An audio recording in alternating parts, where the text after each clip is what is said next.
I'll get right into it because I'm sure people have shit to do. So, well, probably not. It's Corona season. What am I talking about? We're all trapped. Anyway, um, so Shane Dawson, he's telling us what we kind of already knew, aka the YouTube beauty industry is messy. So he wrote a long essay that I won't read to you. Feel free to pause and read it or skip that shit. It doesn't matter. I'll summarize it for you. Basically, he's calling out. Sorry, my chair is a mess. He's calling out all of the beauty gurus, saying they're messy and they're gossipy. Um, it takes screenshots of each other's text messages. Um, and exploit each other, stab each other in the back. I mean, everything that we kind of already knew.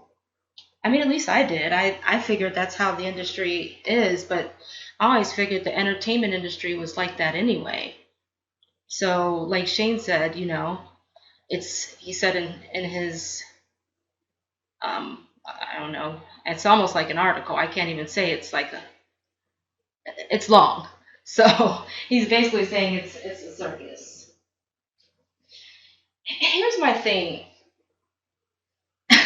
It's almost like a Lifetime movie, or well, maybe not a Lifetime movie. They're too young for that. I guess it would be more like a CW movie. I, Beauty Gurus, the dark side of the palette.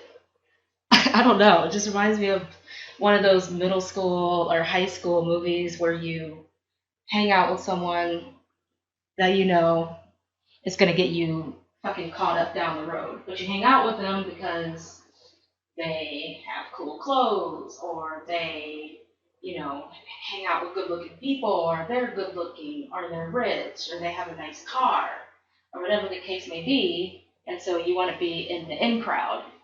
And we've seen this movie 8 million times over and over and over again. And we all know the ending, and it's usually not good. So, this is kind of what this situation reminds me of. Um, James Charles kind of, took the brunt of it for a minute. And, Jeffree Star seemed to be a little bit of the leader of the pack. So it is like one of those movies. I read what Shane said, and I'm all for people, being honest and coming clean and kind of, taking responsibility for their part and what they did. I feel like he was like 42%. He came 42% clean, but he probably needed to take 67% ownership of it. You know what I mean? So I feel like he didn't take as much ownership as he possibly could. I think at this point he's probably just like, I just want to write my piece and I want out. So I feel like that's kind of what happened there. I'm gonna sit back in my messy chair again. So I'm sorry if you can hear it in the background. It's really old, but I'm not gonna get rid of it. I'm obsessed with it. So you know what it seems like though? It seems like Jeffrey kind of wiggled his way out of this situation a little bit. Now, Jeffrey's been in a fair share of drama in the past, using the N word and even Shane with the whole blackface thing. But it seems as though Jeffrey is going to be able to kind of sit this out. But I mean, honestly, yeah, Shane just seems like he's just done with the whole makeup industry. I don't necessarily think he needs to go that far. I think that he just needed to take a little more ownership in his part, with James Charles a little bit, and then just okay, I screwed up. So let's just call it even and let's keep it moving. So there were some tweets. Um, Somebody said, Shane, I could give you the benefit of the doubt and say you blindly followed Tati when she said what happened and how she felt. She was a friend and you wanted to support her, but you still did what you did. You hurt someone over a decade younger than you to near suicide.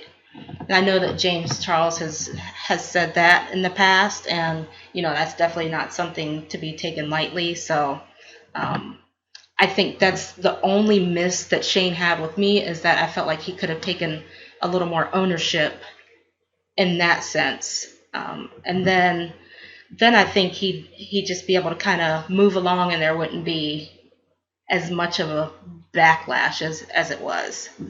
So, some other people said, some things that were basically similar, about the whole suicide thing, and picking on James, because James is younger than them. So, a lot of people felt like, hey, you're picking on a kid. That's not really fair.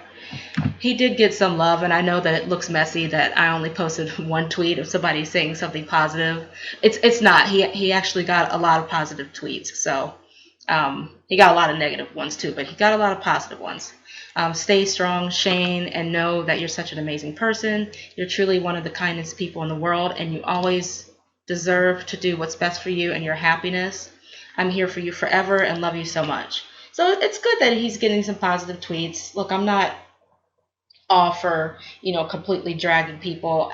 People need to take accountability for what they do. But, you never want to just like really kick someone while they're down. Um, for the most part, unless they do something that's like super super crazy, like a Jeffrey Epstein situation, then like fuck that guy. Um, but as you can see, he got what was coming to him. Not to be a bitch, but so here's my thing with the whole cancel culture, and um, everybody's saying like, oh, he's done. No, no. What tends to happen in these situations is people get diet canceled. So yeah, he lost over 20,000 followers just on Twitter alone, but he still has millions, and millions over all of his platforms. So overall, these cancellations don't generally affect careers in the long run like people think they do. Um, Especially with something like this where, and especially like, even look at Jeffrey. Like, Jeffrey is walking away unscathed because I think mostly because Jeffrey's already been dragged before for the shit that he's said in the past. And honestly, I really don't think anybody's surprised that he kind of called Jeffrey out, what he wrote about him and Jeffrey being messy and whatnot. I don't think anybody was surprised, so I don't think anyone was like, "Oh my God, Jeffrey, did these things and said these things." Like, we kind of already knew that. So I think it was just one of those things where we were kind of able to move on with him. But I mean, yeah, I guess it was Shane's time. So there's that. We'll see how that turns out. He wants to walk away from makeup now. Whatever, dude, do you. I mean, he does a bunch of other things on YouTube anyway, so it's not like it's, like I said, I really don't think it's going to hurt his career, but I think that, you know, Jeffrey helping him with that palette definitely helped, and, he does need to, and he did give Jeffrey credit for that. For kind of putting him on with that palette. I mean, regardless of what he thinks about Jeffrey and Jeffrey being Jeffree Star, I'm talking about Jeffree Star being messy. He did help Shane with an amazing opportunity, with that palette, and that definitely put him on, and that puts you on to the next level when you have someone like Jeffree Star that's, willing to kind of take you by the hand and get your name out there, taking you to the next level in the beauty industry. So I don't know. I kind of disagree with Shane on that. I think he needs to come a little more clean, and then get back into the industry. But that's just me. Moving along, another sexual abuse allegation. This time it's Justin Bieber. Now Justin Bieber's no stranger to getting dragged or getting canceled or anything like that. This isn't new news for him. People are always kind of coming for Justin, and I feel bad for him in that sense that people have been coming for him really since he started his career, since he was a kid, making fun of his music and making fun of him, his cultural appropriation and his personality. And yes, a lot of it he did bring on himself by being a dick when he was a teenager, because he was an annoying dude. I'm sorry, but he was. But he was also a kid, and he was trying to, find his way in the entertainment industry and how to navigate that. That has to be hard for somebody that's so young, and his defense mechanism was probably to be that way, to try to protect himself however he could. So I can kind of see why he was the way he was looking back on it. Now, here's the deal, though. This girl, she goes by the alias of Danielle. She said the kiss was consensual, but then he wanted to, he tried to do more with her, or did do more with her, and that was not consensual.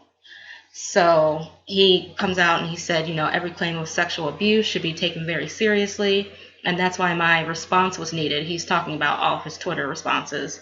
However, the story is factually impossible, and that is why I'll be working with Twitter and authorities to take legal action.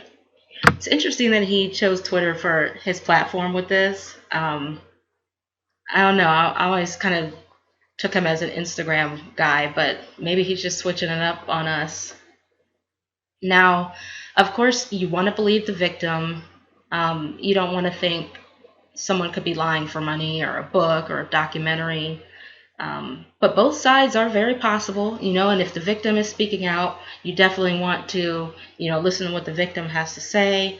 Like I said, in the Ansel video, I've had friends that have been sexually assaulted, and it's something very serious, you know what I mean? And we definitely don't want to make light of it by any means.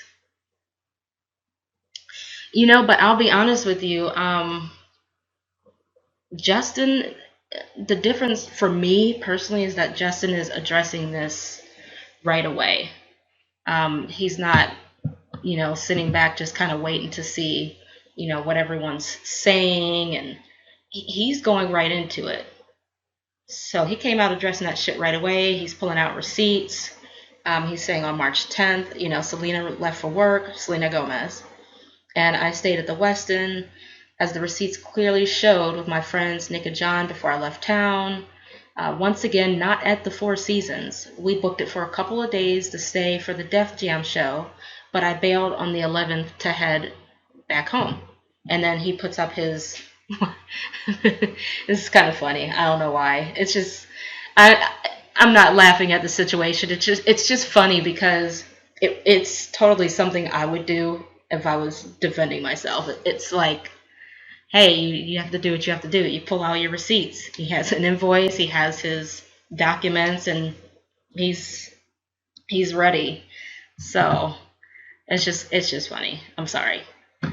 And then he put, we've also confirmed with the Four Seasons regional manager that I was never on the property on the 9th of March 2014, never a guest on the 9th or the 10th, and I welcome all press to inquire with them if needed or wanted. So, the difference between him and Ansel is Justin, like I said, came out right away and started pulling out documentation and receipts immediately, as opposed to Ansel, who just said, I would never sexually assault anyone, and left it at that. But I wonder which one's better. Which way is better? Is it better to come out right away and pull out all the details that you can, or is it better to just say, listen, I never did this. Leave me alone. This is ridiculous. I guess there isn't a right or wrong answer, and then we also, have to see how things play out with the victims, because I'm sure they have more to say about this situation. The only thing that sucks in this situation too, besides somebody potentially being a sexual assault victim, which is extremely serious, is that poor Selena is getting dragged into all this, Selena Gomez. And I'm sure she's not a fan of that. But she's definitely a part of it. So I'm curious as what's going to happen with that, because she's probably like, damn, we're in quarantine. I'm minding my fucking business. I'm sitting at home. I'm trying to eat. I'm trying to watch, reruns of The Office or Friends or whatever I want to watch. And now this shit. Damn it. So she's probably going to, I'm wondering if she's going to have to decide if she wants to co-sign what he's saying or if she's going to stay away from it. Time will tell. But if it were me, first of all, if I was Justin and I didn't do it, I would do the same thing. I would be more Justin and less Ansel. Not that Ansel's response was necessarily wrong. It just wouldn't be my style. I would be more, here's my proof immediately. Like, I need to get in front of this shit. But I'd also be thinking, okay, I was with Selena on these nights. I'd be thinking to myself, I would kind of want her to co-sign what I'm saying eventually, or have my side, So I'm wondering how that's going to play out, or if it's just going to be, I want to stay out of it. So some people are saying that he's defensive. Like I said, I disagree. If someone was accusing me of something that I'm saying I didn't do, I would try to defend myself however I needed to. And to be honest with you, I would bring the other person's name into it that was with me if I needed to do it. Because I'm saying, hey, I didn't do this. So I need you guys to know, and here's why I didn't do it. The thing that might be working in Justin's favor is that, he can prove where he was on those days. He has timestamps. So that's definitely helpful. The thing that's working against him is that the girl is she's going by an alias. Usually when people come out with these sexual assault allegations and they're trying to get money, they're coming with their name and their face, because they're trying to gain a little bit of fame. This girl seems to not want to be known. We'll see how it plays out. That's all for now.